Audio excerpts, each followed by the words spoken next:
你是不是还把最差的位置留给我了？你看他们坐的那么靠里面。是这样的。你知道为什么吗？为什么？我从我坐的地方，可以随时看到你。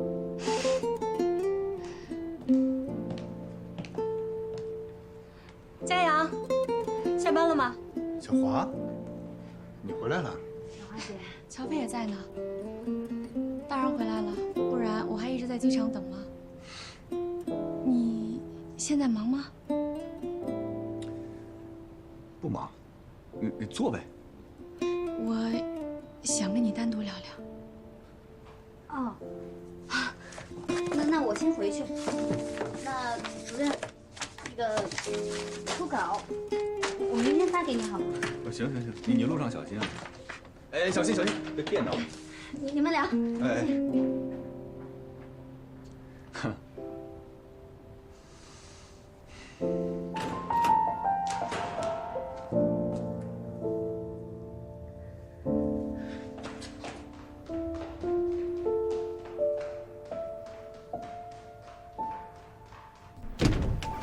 那天我等了你一会儿就先走了，后来你去了吗？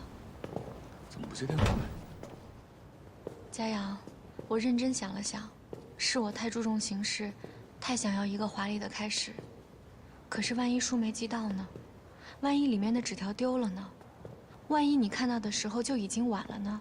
或万一你出差了呢？那我们岂不是又要错过了？小华，其实那天我没去接你，我是希望你幸福。既然你已经跟周南结婚了，我觉得婚姻不是儿戏，你们应该好好去磨合。所以那天我才给文叔叔打电话，让他去接你。后来他去接你了吗？那天我回家以后才知道我爸去接了我。我这人就是没什么耐性，说要等你1个小时，结果等了10几分钟就走了。走。那就好，我还怕你一直等着呢。佳阳，我记得你跟我说过，爱一个人不能错过。对啊，所以我遇到了我不能错过的人，他也不想错过我。我好像错过了很多事。哎，你和周南……他叫什么？乔飞。乔飞？就刚刚离开那个乔飞？先别跟别人说啊，我们还是保密阶段的。你们不会是玩什么地下情吧？不是，乔飞费了很大的劲儿才转正。我如果现在让高翻院的人知道她是我女朋友，我觉得对她不公平。我不想让她一直活在我的影子里。佳阳对女朋友可真体贴。爱情的确是一个美妙的东西，能让人变得温柔。好了，我没什么事儿了，我来就是见你一面，告诉你我回来了。那我赶紧去找乔飞吧。那咱们改天见。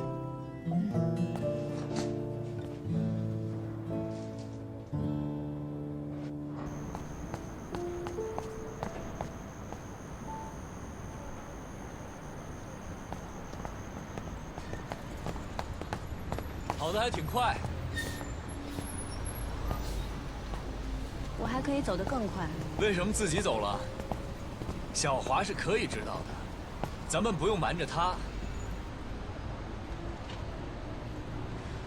可能我是习惯了吧，不是说好先不让高翻院的人知道吗？而且每次见到文老师，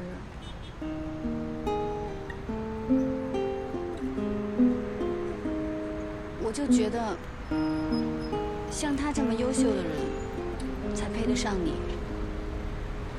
我什么都做不好，我连同船都进不了。你怎么变得这么不自信了？这不是我认识的你吧？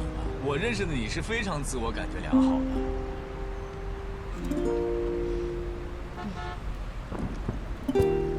其实我每次见到文老师，都会有一点小自卑。我就觉得他这么优秀，你又喜欢他这么久。哎，我这么患得患失，我都讨厌我自己。我的傻丫头啊，你胡思乱想什么呢？那我现在告诉你，在我这儿，你只需要顾及好你自己的情绪，有任何的委屈只管告诉我就行。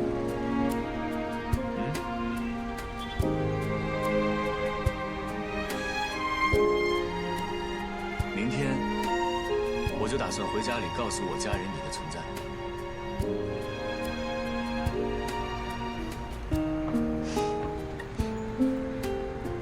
佳阳，我爱你。什么？你说什么？我没听清楚。刚才车吵了一下。哎呀，你再说一遍吧。哎，我要是没听错的话，你刚才说的是程家阳，我爱你是吗？我什么都没说。你骗人！你在骗我！你骗人是小狗啊！没说。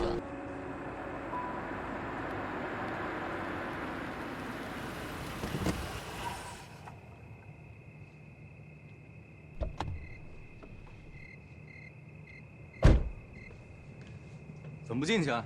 等你，我来了，走吧。哎，给你提个醒，别跟你爸提乔飞，别把他带进家，别给自己找事儿。你是在替乔飞考虑吧？不用你操心，我有我的安排。进去吧。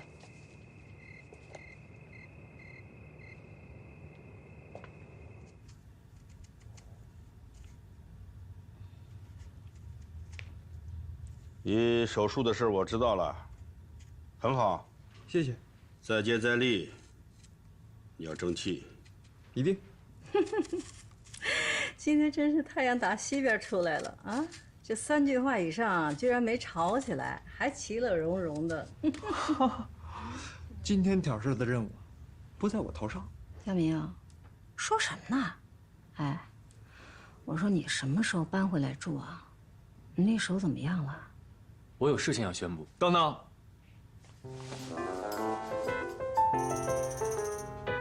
背着。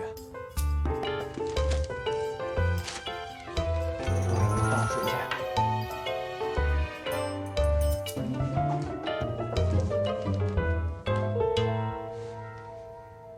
爸，妈，我谈恋爱了。哦，谈恋爱了，好啊。那个对象是干什么的？法语翻译。法文翻译。他叫乔飞。乔飞，乔飞是吧？这个女孩品行有问题，我坚决不同意。他的品行怎么有问题？下要去，就要去啊！哎，这怎么了？就不同意了？那女孩子可能很好啊。好什么呀？她之前是佳明的女朋友，现在成了佳阳的女朋友，你听懂没有？你明白没？哎呀，这个嘛，是得慎重考虑。女孩子的作风问题啊，是关键。爸妈，你们听我说，首先，我和乔飞好的时候，我并不知道他和我哥有过感情。其次，他和我哥已经是很多年前的事了，他们分开都已经有8年了，所以我根本不认为这是问题。哎呀，这事儿我觉得啊，只要你们3个人都说开了，其实也没什么。我持中立态度，我不是老封建。这不是老封建的问题，这个女孩就是在利用我的2个儿子。之前佳明就是为了她，把好好的专业给放弃了，哎，非转换了专业。现在呢，他又冲着佳阳去了，为什么呀？不就是要进高翻院吗？不就是冲着你的大名吗？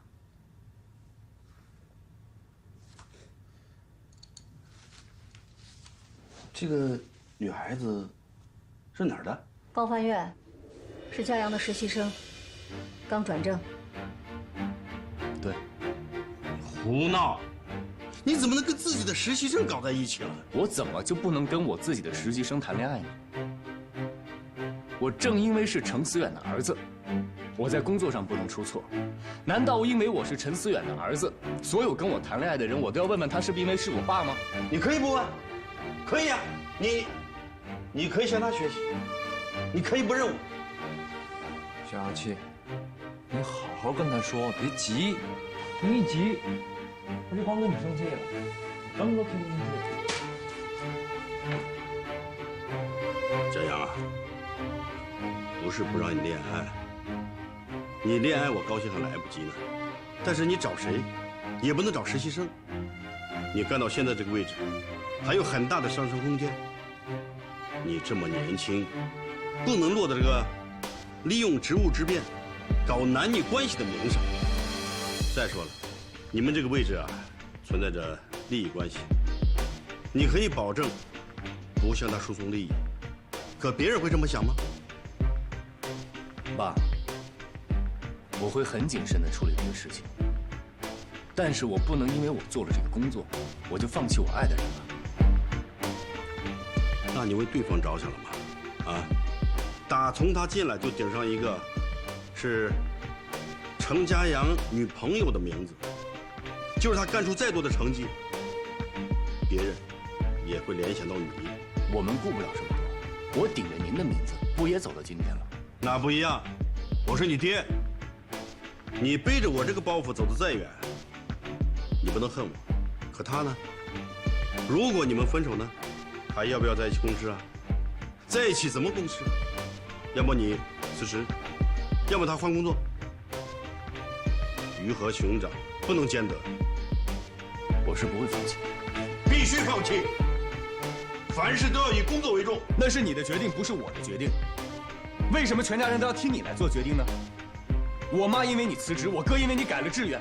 我从小到大活着的意义就是不要给你抹黑。您是太阳，我们所有人都要围着您转，您可以发光发亮，我们必须待在黑暗里吗？哈哈，看来不止我一个人有这个想法，只是我最先说出来而已。好，要话语权，是吧？好，如果你们不按我说的办，都给我滚！干嘛呀，老陈？发这么大火干嘛？有事咱们慢慢商量。佳阳，你不对啊，你这态度，赶快道歉，给你爸道歉。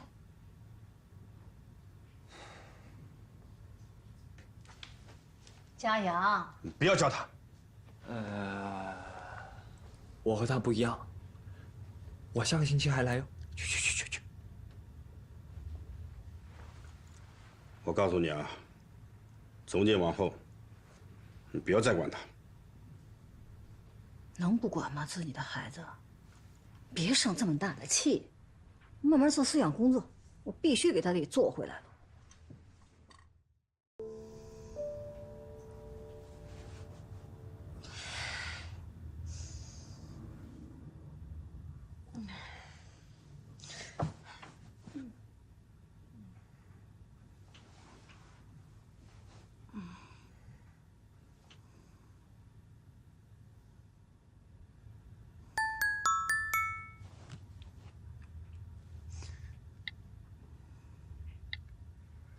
起床了吗？我来接你上班。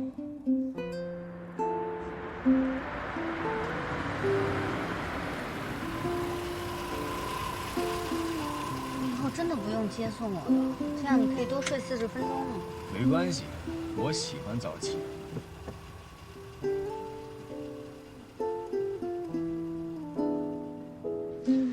你别老跟做贼一样，行不行？要不我去跟处理说明情况？别，那我们谈恋爱很正常的事情，为什么每天要躲躲藏藏？再等等吧，再过一段时间再说吧。等到什么时候？等到你1年训练结束以后再说。到时候再看呗。你不想跟我公开恋情，有没有别的原因？你怎么会这么想呢？我还能有什么原因呢？我是觉得公开了不是对你有不好的影响吗？对我能有什么不好的影响啊？就算对我有不好的影响，我也不在乎。行，我尊重你的选择，公不公开，你说了算。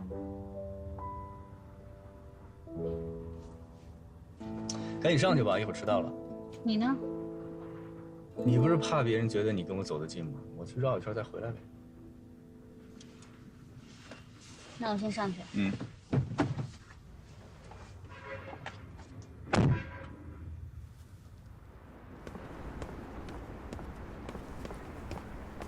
文老师，哎，乔飞，我来教我的讲座提纲。你怎么一个人啊？佳阳没陪你啊？佳阳都告诉我了。祝福你啊，乔飞，你和佳阳真的很般配。谢谢你，文老师。你跟佳阳一样，以后就叫我小华姐吧。哎，小华姐。记得第一次在办公室见到你，我就知道你是可造之才。当时佳阳还不想收你当实习生呢。还是我慧眼识才吧，我就知道啊，你一定是翻译的人才。我哪有你说的那么好啊？我相信你。对了，转正之后你是要主攻交传还是同传，还是两门一起啊？我没办法同传。什么叫没办法同传？你这是什么意思？我进不了同传香，一进去就头晕。我们换个地方说。那么严重，一进同传香就犯晕。你是从什么时候开始的？我大一的时候第一次进同传香就这样了。所以你一次同传都没有成功过？在大学的时候，同传只是选修，在高翻院的实习生也不考同传。那是因为能进高翻院的交传已经达到了高级的水平，基础同传就更没有问题了。只有不以同传为主要发展方向的，哪里会有完全做不了同传的翻译官啊？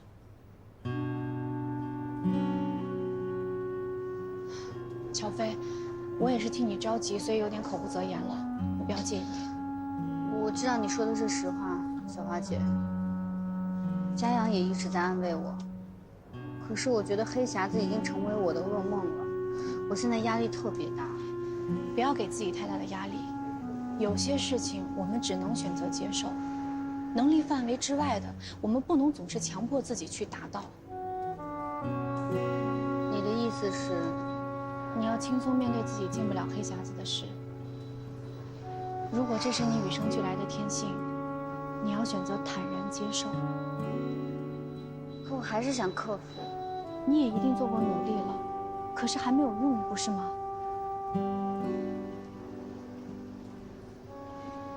我在翻译上从来没有出现过问题，我也不知道为什么这次会这样。不要强迫自己，真的，你这个障碍跟随你也不是一天两天了，那么久的时间，它已经成为你的一部分。翻译最终考验的是人的语言天赋和思辨能力。我们都知道，语言天赋是来自于每个人感性的部分，后天能够努力的部分很少很少。你可以通过练习来加强你的熟知程度，可是天性是没有办法改变的。就像有些人有密集恐惧症，或者对某些东西过敏，这是改变不了的。可是我要是不能同传的话，我就进不了高翻院了。不一定啊，让佳阳去找主任，以佳阳的人脉，说不定院里会网开一面呢。不过话又说回来，据我所知，高翻院从来没有发生过这种情况。翻译官不能做同传，这在高翻院一定是个天大的笑话。我就是害怕这样，所以我才一直没敢报告。我还一直在幻想，万一以后我只做交传呢？绝对不可能。发展方向主攻交传和完全做不了同传，这是两个概念。你想啊，每个翻译官代表的都是高翻院，如果传出去，高翻院的专业翻译他进不了同传香，这是什么性质的问题？到那个时候，你所影响的可就是高翻院的声誉了。那我该怎么办呢？不要隐瞒，把真相告诉主任。不要逼自己去做能力达不到的事情，要接受自己的不完美。退一万步讲，就算留不在高翻院，你还是乔飞，爱你的人仍然爱着你，难道不是吗？说了，还有我，还有嘉阳呢，我们可以去帮你求高翻院，让院里按照你的特殊情况给予照顾，不一定留不下来。我就是不想被特殊照顾。我理解，可是作为关心你的朋友，我必须指出，如果你不把真实情况告诉院里，从某种意义上来说，你就是欺瞒，这样不但会影响你的诚信度，包括你的导师程家阳，他也会被牵连。再说你们俩现在是恋人关系，乔飞，你要慎重啊。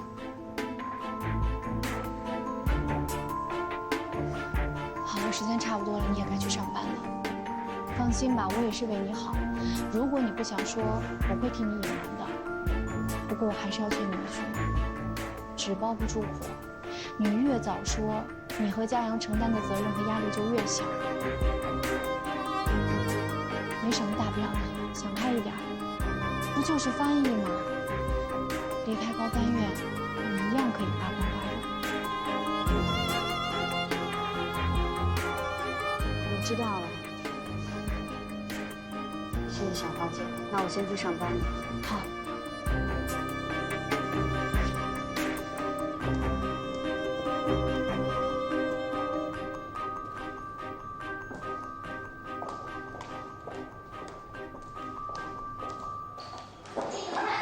等一下，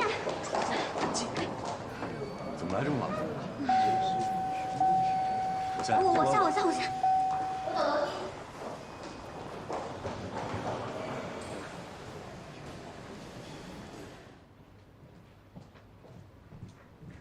杨艳，跟我去开个会。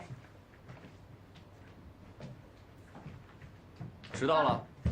哎呦，瞧你喘的，不过还有半小时嘛。我要求他们第1年都提前半个小时到单位。哦，那你为什么迟到了？我打黑车，司机给我让路来着。哎呦，打黑车不安全，容易出事故，下次别打了啊。这样，这个明天呢，家部啊给博物馆捐赠木雕仪式，你带个人过去吧。这回他们不会又早到吧？不会，这回博物馆提前做了准备，没事儿。小飞，你把昨天我给你校对好的东西打印一份给吴明。吴明啊，你准备一下，这次馆长的发言你来翻译。我吗？对的。啊，没问题。我记得上次家部的事儿，乔飞也参与了吧？对了，这会议记录还是乔飞整理的，把他也带去吧。嘿嘿，怎么？你还不愿意啊？主任，我就是觉得上次发生了杯子的事情，我这次去合适吗？嗨，这一页早先过去了。但是你要记住，每一次出任务，代表的是新的自己，代表的是高翻院新的形象。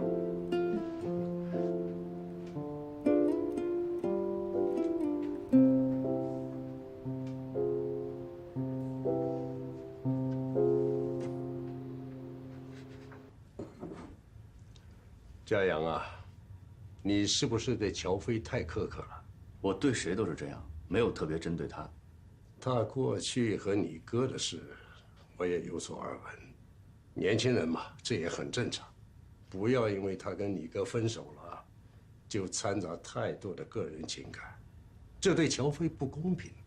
乔飞这孩子，总体来说还是很优秀的，是个好的翻译人才。乔飞在翻译上确实是有天赋的。我觉得如果加强训练，他可成大器。哟，你的评价很中肯嘛，能得到你成人模的肯定，那乔飞的努力大家都看到了。哎，你傻笑什么呀？我夸的是乔飞呢。对了，他的同传训练什么时候给他加强啊？专业方向你跟他谈过没有？院里啊，好不容易来了一个同传交传双向发展的好苗子。不能放过啊！我正在给他加强同传训练。哦，那么10分钟能坚持吗？争取吧。争取，10分钟是基本难度啊。陈家阳，你怎么对他的同传要求这么低呀？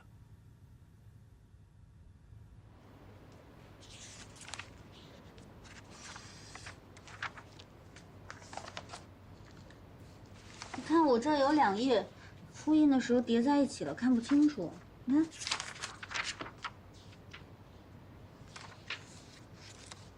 没事，我自己去资料室再查一下。乔飞，出来一下，我找你有点事儿。程主任，你找乔飞有事说啊？我在这儿是不是影响到你们了？没事儿，我可以出去准备资料。没有没有，你忙你的。出来一下。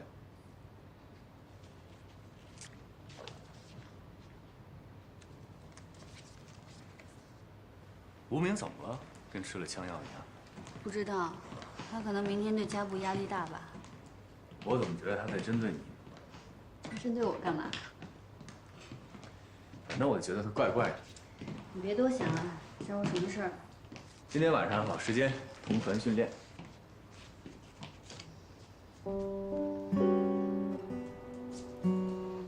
怎么了？不想训练啊？我真的不想训练了，佳阳。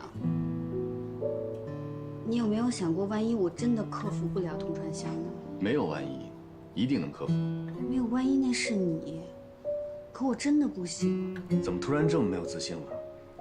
我认识的你可不是 loser。我是一个失败者，但我就是进不了同传香。别人行，你也行。那如果我就是克服不了呢？你怎么了？怎么变得这么没自信了？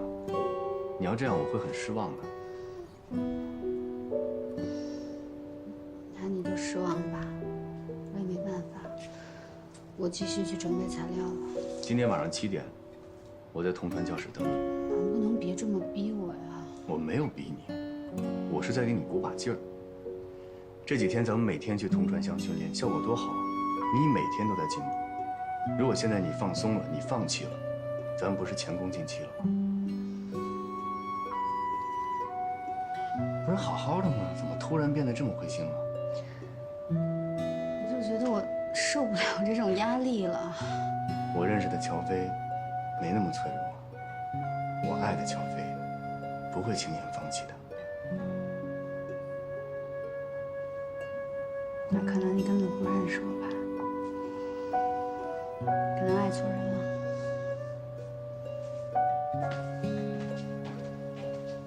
今晚7点，我等你啊。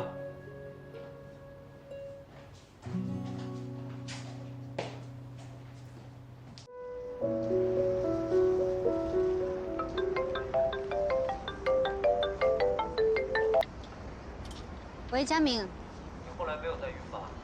没有了，我说了我是低血糖加压力大。你要记住，3顿饭按时吃。我知道。高分院的工作累吗？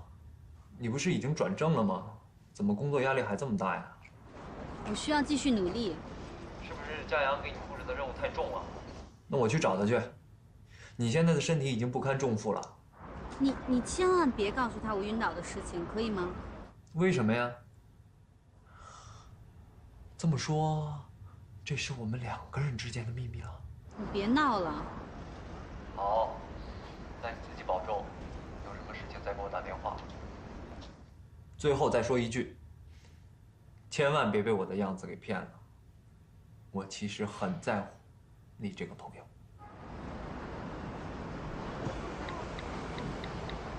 怎么不等我就下班了？我今天还有其他事儿。那我在同传间等你。我今天不想同传了。不行，你必须挑战自己。我还要为明天家部的展览做准备呢。不许找理由。你别这样了，行吗？你这样我很累。那这样吧，你可以选择不去，但是不管你去不去，我都会在同传间等你，多晚都等你。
就知道你会来的。你真的等了我1个晚上？对啊，因为我对你有信心。怎么那么傻呀你？可是我对自己没有信心。你有没有想过，我可能根本就进不了铜川？不要老是说这种患得患失的话。你只管踏踏实实的去努力，只要你去做，就会有进步。上次咱们不是已经克服了你同传的障碍了吗？你只要戴着眼罩是没有问题的。你可以同传，你要多给自己这样的心理暗示。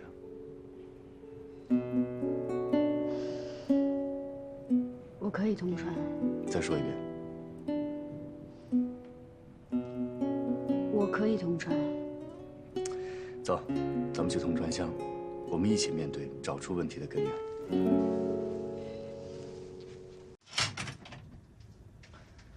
坐吧。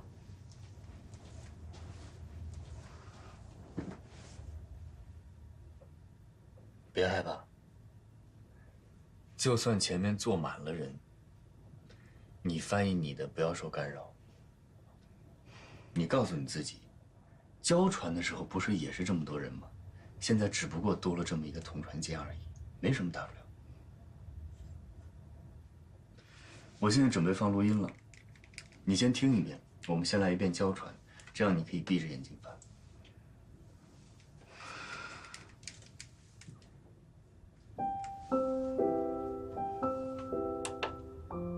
欧盟的象征标志为盟旗、盟歌、名言多元一体，以及5月9日的庆典日。Les symboles de l'Union européenne sont le drapeau européen, l'hymne européen, la devise unie dans la diversité et la journée de l'Europe le 9 mai. 很好。接下来我们试着把眼睛睁开，好吗？那好，我们一步一步慢慢来。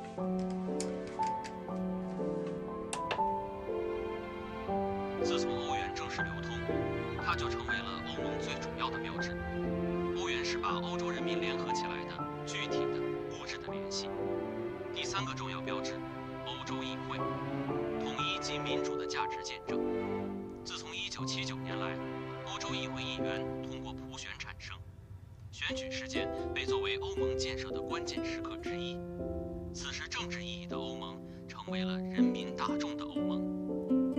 Depuis sa mise en circulation, l'euro est devenu un symbole majeur de l'Union européenne.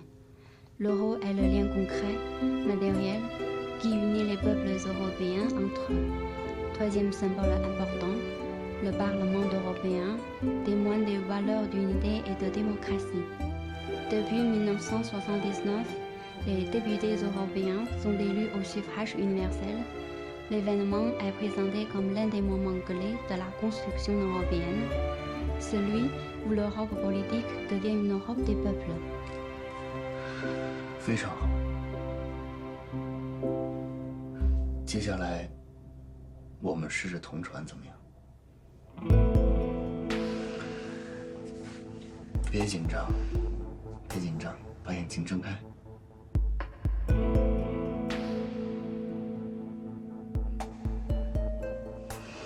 没问题的。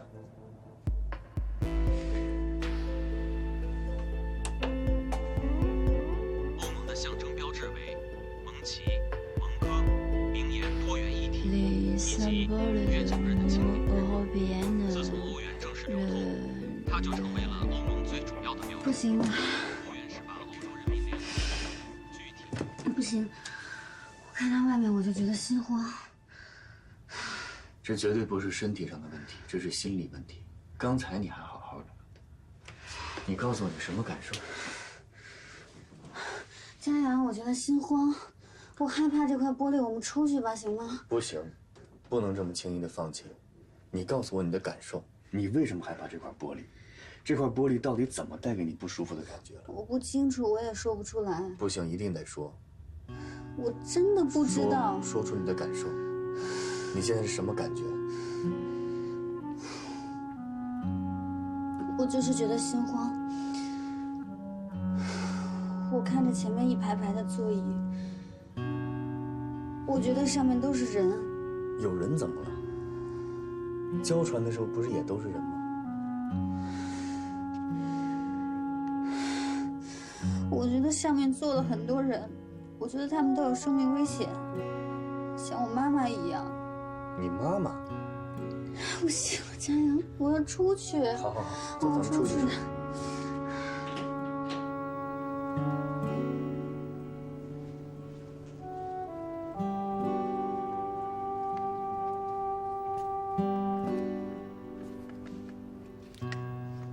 喝口水。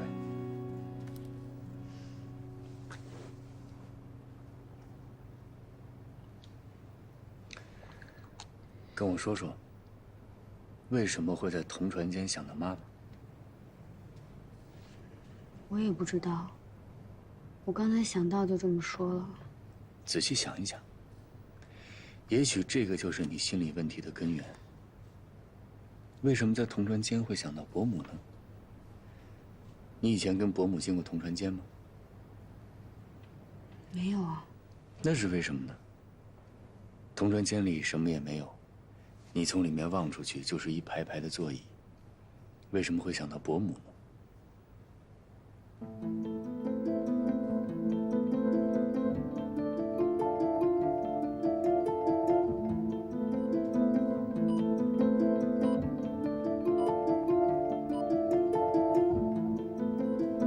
想到什么了？佳阳，我好像找到我自己害怕同船间的原因了。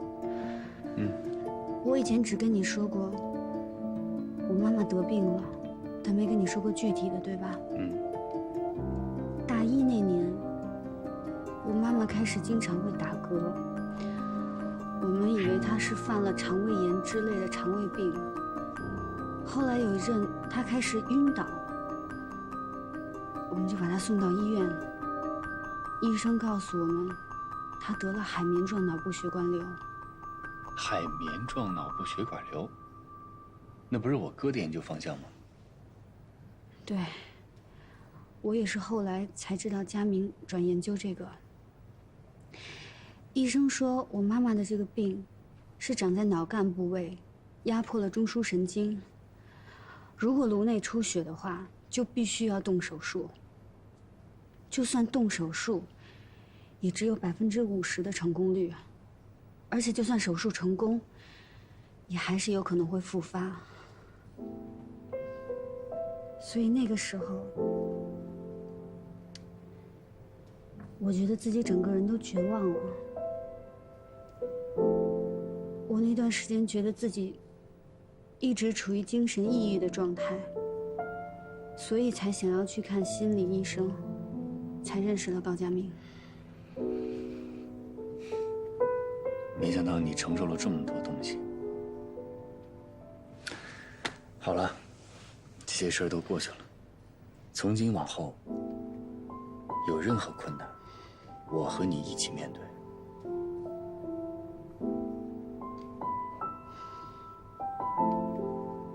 自从妈妈那个时候得了这个病，我就特别害怕医院。因为我到现在还记得，妈妈做完手术的时候，有48个小时还要待在重症监护室进行观察。我当时站在外面，隔着那层玻璃，看着我妈妈，她躺在里面一动不动，因为做手术把头发全都剃了。我真的很想去抱抱她，去摸摸她，但是因为隔着玻璃我做不到。我心里又很害怕，那段时间我觉得自己的心都被掏空了。我明白了，这个就是你心慌的由来。我大学的时候第一次进同船间，我就当时一直心慌，没办法翻译，我就一直想逃避。刚才多亏你一直强迫我待在同船间里，不然我到现在都不知道自己为什么害怕同船。这下好了，问题找到了，我们现在就想办法去解决。如果解决不了呢？如果我就是没办法进行同船呢？你看，你又来。昨天我还在担心，你这是与生俱来的天性，今天就找到问题的根源了。只要不是天性，就一定有办法克服。就像翻译一样，有的人翻译速度很快，但是准确率很低；有些人翻译速度很慢，但是准确率高。每个人都有自己的短板，但只要有意识提高自己的短板，就能增加综合素质。那你的短板是什么？就是你啊！告诉你，田主任都认为你能成为一名好的翻译。我怕让你们失望。只要你不绝望，就一定有希望。太好了，看来我这一晚上没睡没有白费，我们有突破性进展。走，带你吃早餐去。你真傻，你怎么真在这儿等了我一晚上啊？离家部的会还有一定的时间，我先陪你回家，你去洗个澡。好，走。老那你去。哎呦，昨天晚上在你家睡了。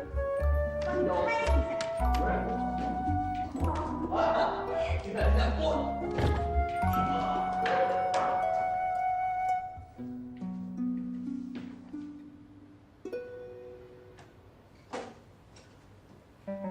变态，给你煮了白粥，在厨房搁着呢。变态，别忘了啊，药不能停，没事别找我。哦，还有，只许膜拜我，不许爱上我。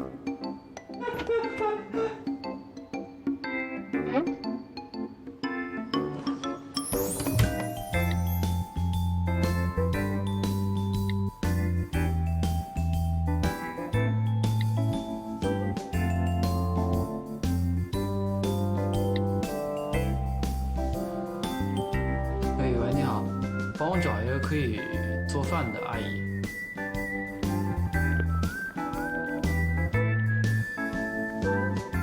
先生，粥马上就好了。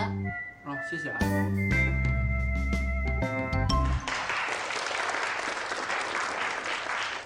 最后，欢迎王主阁下和太太的来访，对你们的慷慨和热情表示衷心的感谢。Bienvenue à vos Altesses. Je vous remercie encore une fois pour votre passion et votre générosité.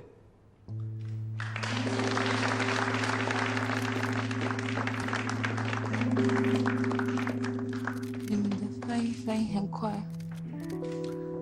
馆长可能一时紧张，忘了修改演讲稿。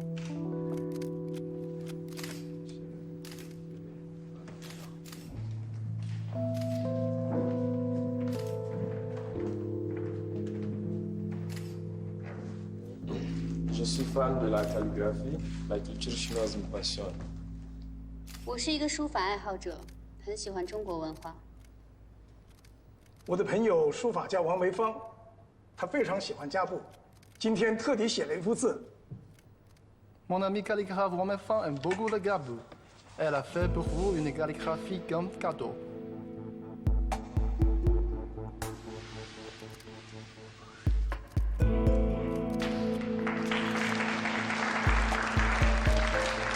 啊，quel beau caractère! À Kaboul, la situation des femmes s'améliore chaque année et pas mal de femmes deviennent artistes. Et je m'engage personnellement à l'amélioration des conditions de vie des femmes. Et pour cette même occasion, nous pouvons profiter pour inviter Wang Meifang à visiter le Kaboul. 好字，在家部，女性的地位也在逐年提高，也有不少女性成为艺术家。她本人也致力于提高女性地位。啊，王梅芳非常尊重女性，她也有很多女弟子。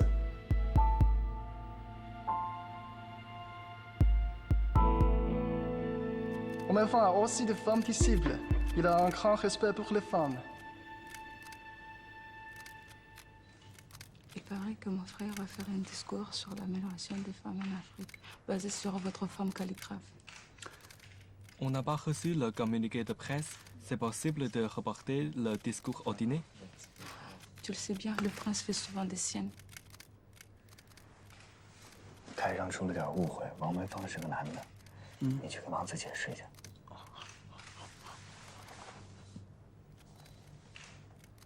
Vous s'est trompé, Wang Meifang est monsieur. Désolé.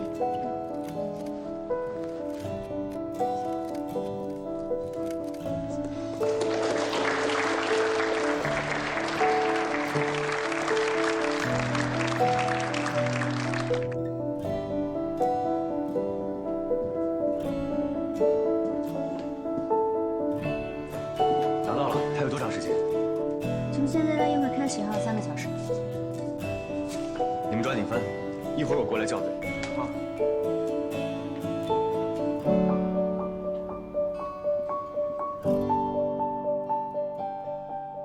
今天谢谢你啊，乔飞。如果家不王储真的因为我犯错了男女，从王梅芳开始讲女性的地位，我就真的没法弥补了。我之前就跟你说过，这家不王储想干嘛就干嘛。这王梅芳这名字听起来确实像女的哈。我也是之前翻看记录，听到馆长要去王家求字，提到王太太，我当时就觉得奇怪，所以我特地查了一下，才发现他是男的。一开始我还有点怀疑你，你没必要帮我的。哎，我之前在他身上栽的比你狠，咱们法番处不能来一个栽一个吧？没事的。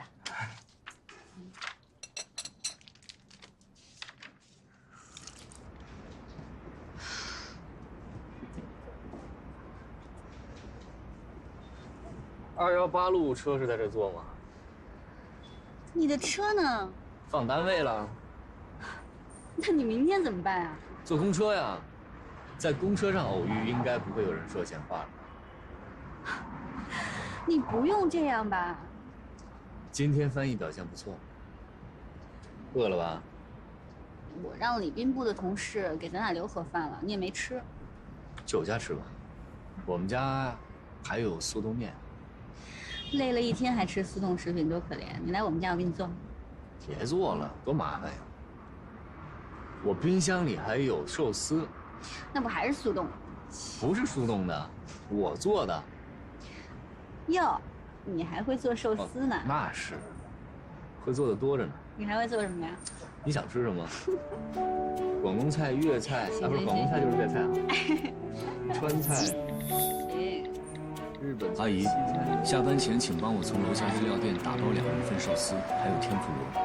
我半个小时以后到，东西放下你就可以走了，谢谢。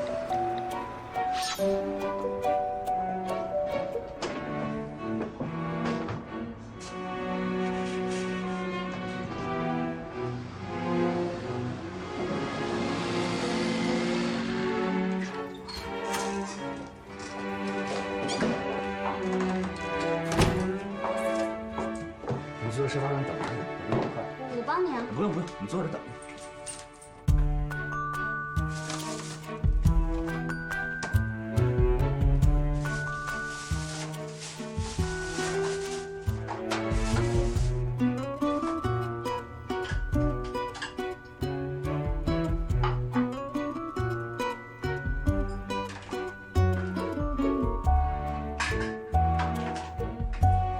久等久等，饿了吗？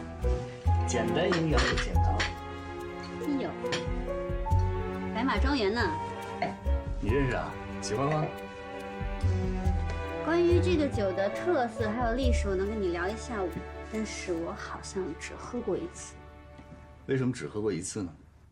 大部分人都只喜欢拉菲。有品位，有品位吧？像你这种理论家是怎么成为侍酒师的呀？我呢，就是把喝红酒当成背单词，我喝一次我就得牢牢记住它，然后我多读那些专业的书。我没喝过，我气势上要过硬啊。比如呢？比如，2010年真是一个红酒的好年份啊！怎么样？很有气势吗？有。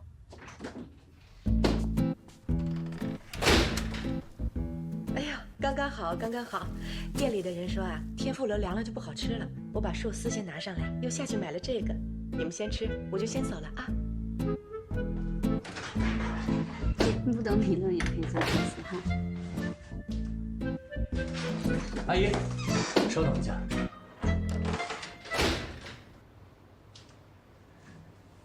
我妈一个月给你发多少钱啊？3500。这是4000，你这个月的工资，多的500是因为你照顾了我哥。应该的，应该的。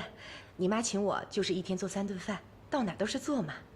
还有就是明天你就不用来我这儿了，你就把我哥的手照顾到他康复为止，工资从我这里。就是不从你妈那领工资了，对吧？对。等我哥手康复以后呢，你也不用来我这儿了，因为我以后可能不需要别人帮忙。为什么？我找张总去谈，他肯定不会同意的。这次他同意了。是不是我做的饭菜不合口味？没有，不是您的问题，是我的问题。我工作出现了一些变动，我可能要出国。你真的要出国啊？对。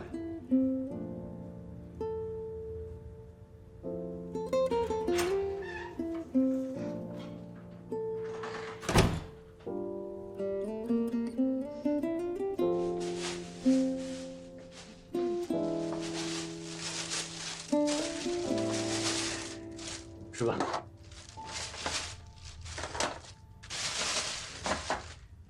其实你刚才不用关门的，隔音挺差的。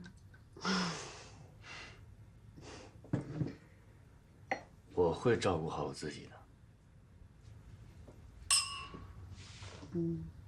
我知道你能照顾好自己，你自己在瑞士生活那么久，肯定可以。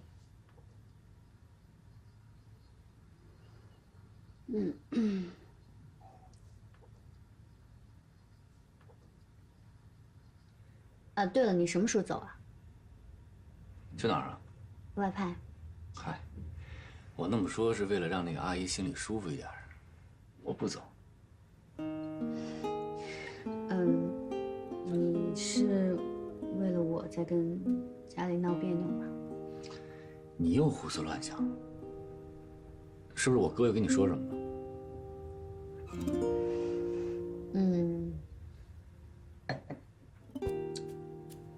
其实我想过，我是你的实习生嘛，你对我好的话，别人会说你是在偏袒；你对我严格，大家也会说你在装什么样子啊这种。所以只要我跟你在一起，我们的关系就会成为你事业上的污点。大家会一直拿我跟你在一起这件事情来说事。我不在乎，我也不害怕。我难道还要靠别人怎么说我活着吗？我只会听从我自己内心的声音。对了，跟你说件正事儿。关于你进黑匣子有心理障碍的问题，我咨询了我心理学的朋友，他们还是觉得你这种问题需要正向引导，积极的去面对，还是要多进同传间去练习。不想积极面对，你吃饭你跟我说这个干嘛呀？你先别嫌烦，这是个问题，我们得解决。你对同传间有畏惧，我一定要帮你打破这个心理障碍。所以，从明天开始，每天我带你进一次同传间。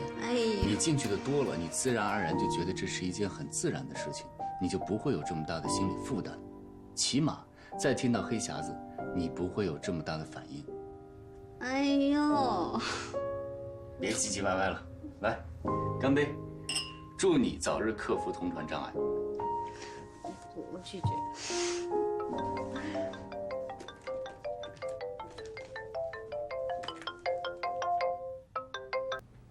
哎，乔飞啊，我是张医生，你不是让我有事直接跟你联系吗？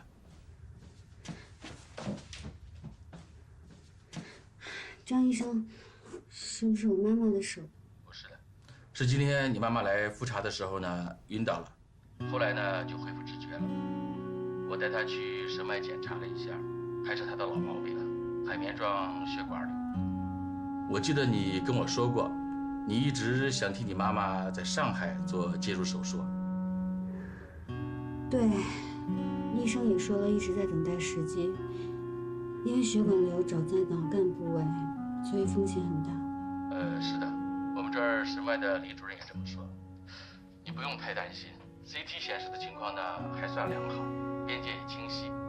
但是他让我必须通知你，你妈妈出现晕厥的症状呢，脑干周围啊有渗血点，证明最近一个阶段要加强注意，密切的观察。如果周围血管有出血前移，就需要立刻手术了。好，我马上回来吧。你也先别急，我建议你尽快和上海这边的医院联系，确定方案，把他接过去。我打电话给你的，就是让你心理准备，手术是势在必行了。你作为家属呢，要有了解，但不要过度的担心，干扰患者的情绪。何况你妈妈的心里，你就是她的一切。我明白了，谢谢张医生。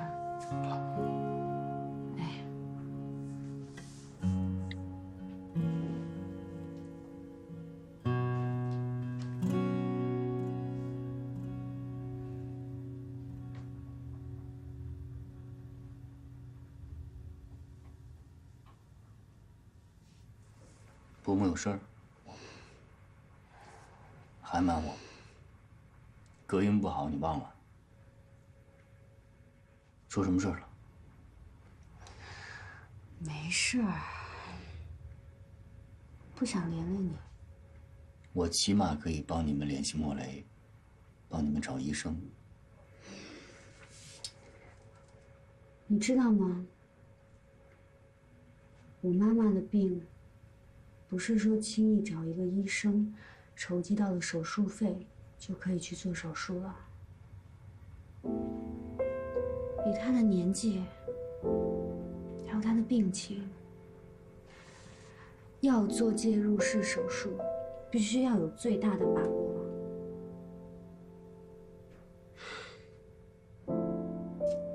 所有人都跟我说，做手术要么成功，要么就是生死一线。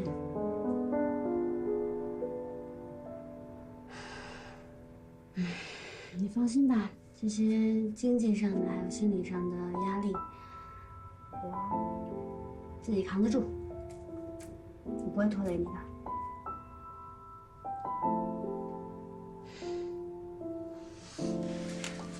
来去。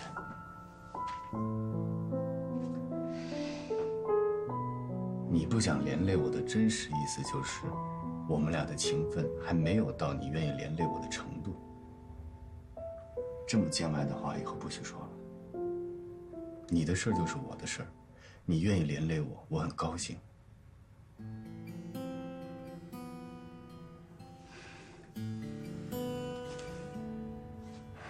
谁？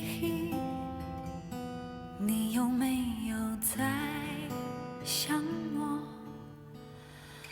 怎么一想到你，别害怕，我在这儿，咱们一起想办法。谁？从遇见你那天起，我是不是就深深爱上了你？不管爱你知不知道，我只要简单的快乐。不管是对错的选择，只要爱了就不会割舍。梦想相信我，如果世界没有了你，爱情就失去所有的意义。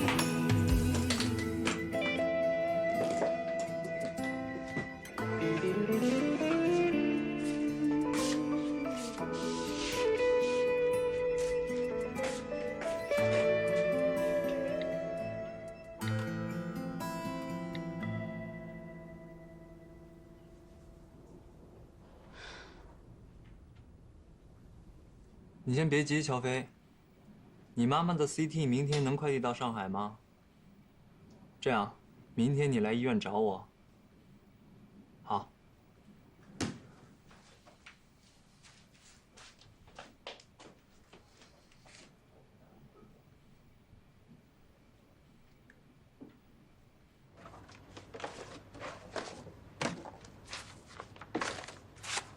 你好，佳阳，找什么呢？哎，主任，您有没有印象？上次瑞士劳卫部来交流的时候，有一个叫莫雷的医生。哦，你找他呀？可以去礼宾部问一下嘛。我当时留了他助理的电话，但我现在打过去已经停机了，而且我也问了随行的一些医生，别人说他现在去非洲了。哎呦，这就不好找了。要不你月底去瑞士的时候，可以直接到他医院去问问嘛。月底？对，去瑞士，时间定下来，15天以后你出发。这么快？还快呀！你都等了几年了。这段时间你可以请假，把家里该安排的安排一下。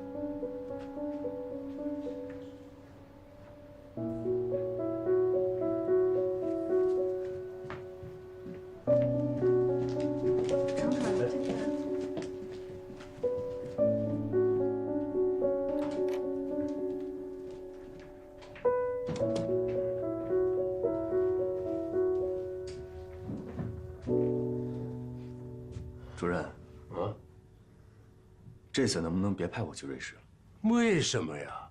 这么好的机会，我家里有点事儿。什么事儿比你的事业更重要？外派的机遇难得，可遇不可求啊。我知道机会很重要，但是我觉得我还没有做好准备。还有就是我家现在出了点事儿，我不想离家太远。家里出什么事儿了？一个对我很重要的人生病了。你妈妈？不是我妈妈。那你爸爸和张总都知道你的决定了吗？我自己的事情，我自己做主。别急着那么下决定，你再给我好好考虑一下。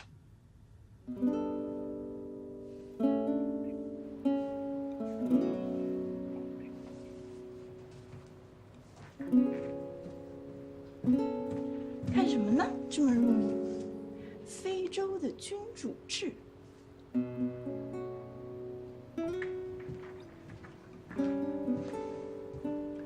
下午没有翻译任务，你们都去训练室训练吧。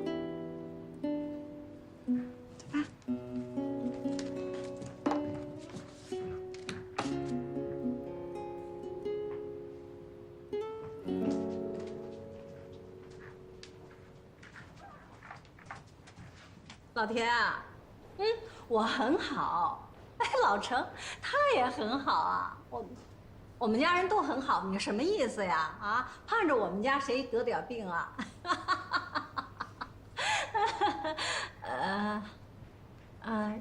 什么？嘉阳不去外派？哦，大概我知道一些事情。不是家里的。行吧，好，祝你身体好。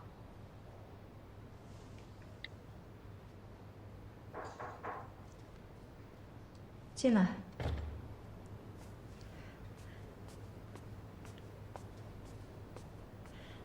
张总，耶，你怎么来了？工资没打给你吗？啊，收到了，收到了。我是来退工资的，嘉阳已经给我了，你再给就多了。哦，他怎么说的？他说以后我的工资就他给，但是要我去照顾佳明，等佳明的手完全康复了，他再给我找新的工作。新的工作？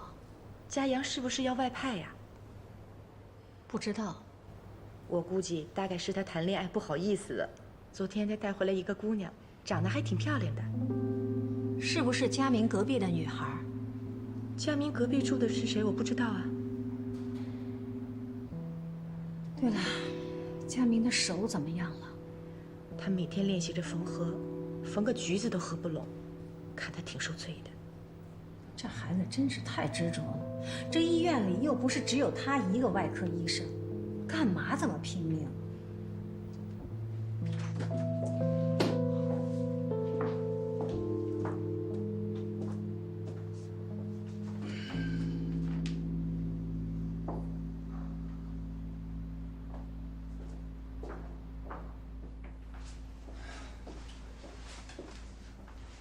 呀，不让你休息吗？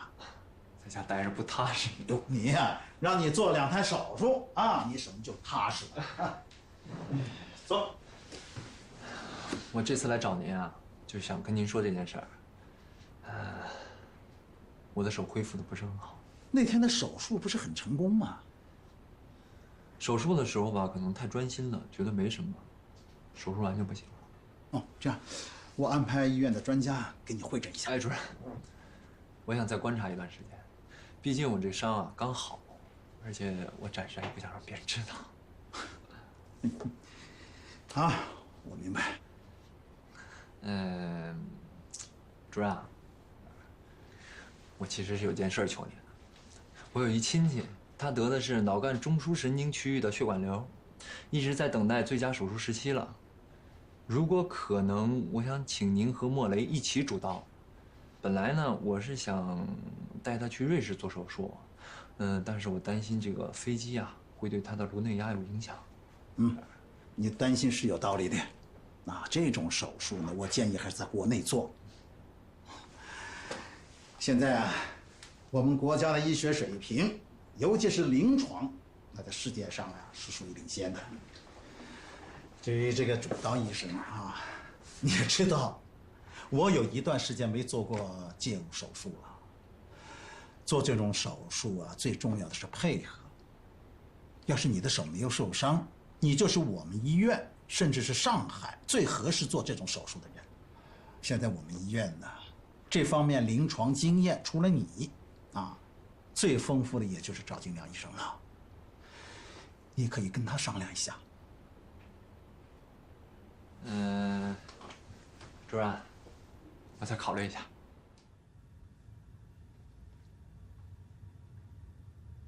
你漏了一句啊！还真是。不像你啊，心不在焉的。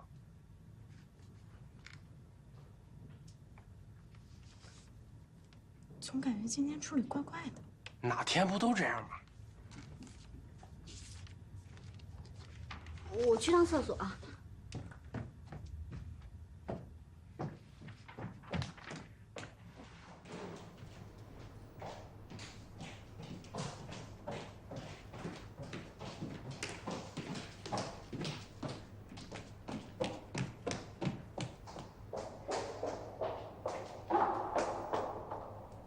找我呀？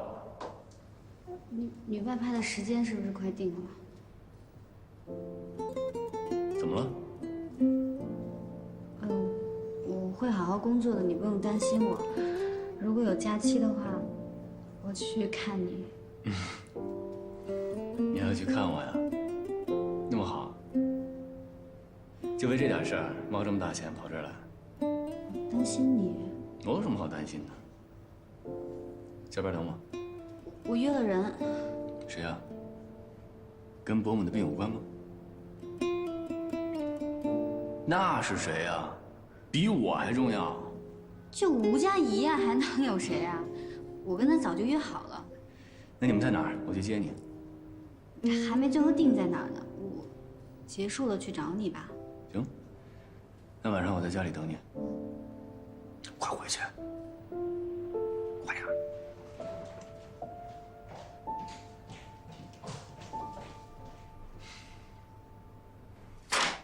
这个呀，就是肾血点，有明显的造影。阿姨如果再次出现昏厥，那情况就不好了。现在医院给打的针啊，是消炎化淤血的，但是不进行手术还是没办法控制。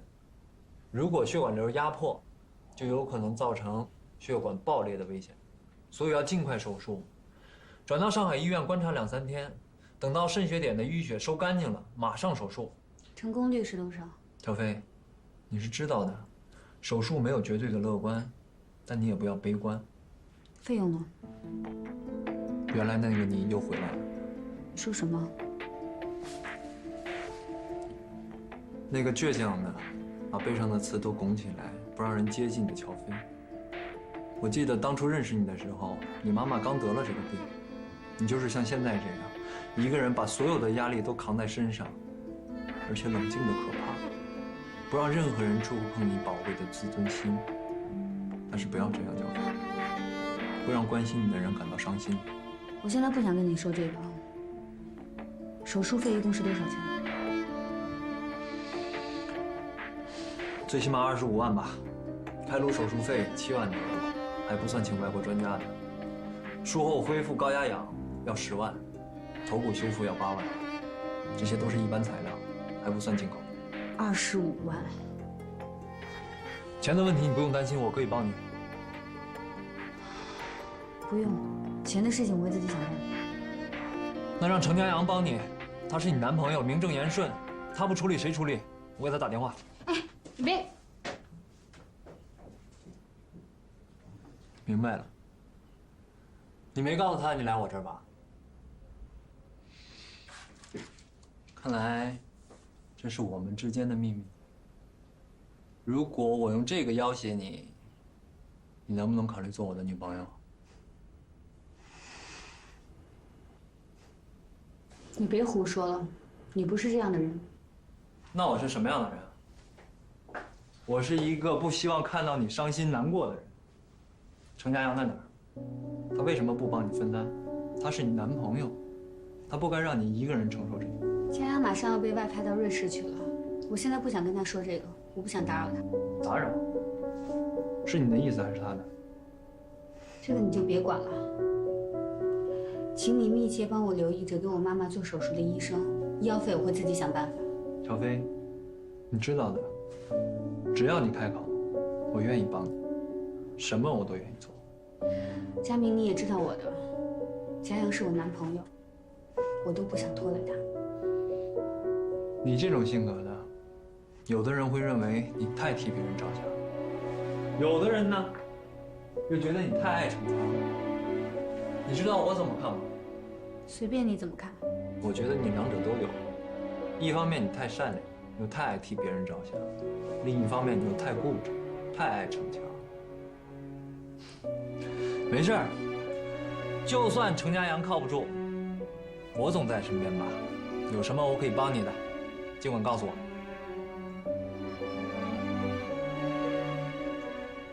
我确实有一件事情，请你一定要帮我。一定。就是关于手术费的事情，请你一定不要告诉佳阳，替我保密。行，但是条件是我来付医药费。医药费我不会要的，我会自己想办法的。你总是这样，记不记得当年你差点害自己得了抑郁症？小飞，自尊心太强是自卑的表现。也许你一直在自欺欺人。你打心眼里知道你和程家阳不是一路人，你们的爱情就像温室里的花朵，一经风雨就会被摧毁，所以你不敢让它经受考验。今天就到这儿吧，我先走。不要再自欺欺人了。